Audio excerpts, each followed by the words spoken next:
এত শর্ট টাইমে কি করে যে কি করলাম সে একমাত্র আমি জানি। আর যদি কেউ জেনে থাকে সে হলো আমার পাশে থাকা ক্যামেরাম্যান।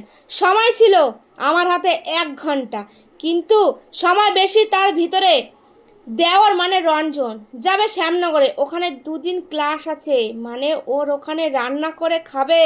আর আজকের রাতের 3 জনের খাবার নিয়ে খাবে। মাংস রান্না করে দিতে হবে, তার সাথে তরকারিও। আর সব থেকে বড় কথা কি বলো তো, ও ওখানে রান্না করবে না ক্লাস করাবে? তাই আমি অনেক ভেবে চিন্তে বললাম যে রঞ্জন, আমি মশলাগুলো তোমাকে তৈরি করে দিই, আর খাবারটা তো 2 দিন খেতে পারবা না। তাহলে যতটুকু তোমার এগিয়ে যায়। আর একা মানুষ হোটেল খাবার না খাওয়াই ভালো, নিজে হাতে রান্না করে খাওয়াই ভালো। একটু কষ্ট হোক তবুও ভালো। আমি যতটুকু পারি আমার তরফ থেকে ওকে হেল্প করে দিই। হয়তো তোমরা অনেকেই ভাববে এই মহিলা ভিডিও করার জন্য এসব করে। আমি বলবো হ্যাঁ, আমি ভিডিও করার জন্য এসব করি।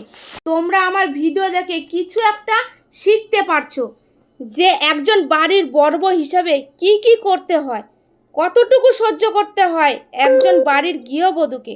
তারপরেও সবার মন জয় করা যায় না, তবুও কোথাও না কেউ দু কথা বললেই ফেলে, তবুও চুপ করে সহ্য করি বলে আজ আমি সবার প্রিয়। আমি বড় বউ, তোমাদের গরিব কাকি। আমার একটাই তোমাদের কাছে কথা, আমার ভিডিওটা তোমরা যে যতটুকু দেখবে, মন দিয়ে দেখবে, তাহলে আমার সুখ আর দুঃখ কোন কোন জায়গায় তোমরা বুঝতে পারবে।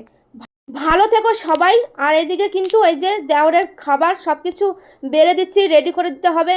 ও তো আবার ট্রেন ধরবে, নাহলে তো ওর আবার দেরি হয়ে যাবে, তাই দেখো। আর ওদিকে কিন্তু মাংস হচ্ছে, মাংসটা এখনও হয়নি, হয়েও গেছে এই যে বলতে বলতে। এখন পুরো প্যাকিং করে দেবো।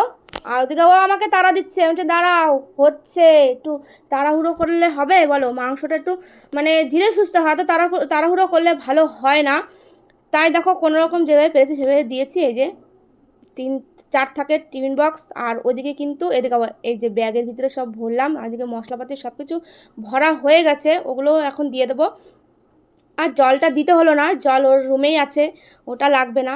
আর এদিকে দেওয়া বলছে তাড়াতাড়ি দাও তাড়াতাড়ি দাও। এদিকে আবার এই যে এর মধ্যে কী আছে আমি জানি না, মনে হয় যত সব গামছা আছে। ও বললো যে এই ব্যাগটাও ভরে দাও, এটাও দিলাম। এদিকে চেন আটকাতে গিয়ে দেখি চেনটাও গেল কেটে।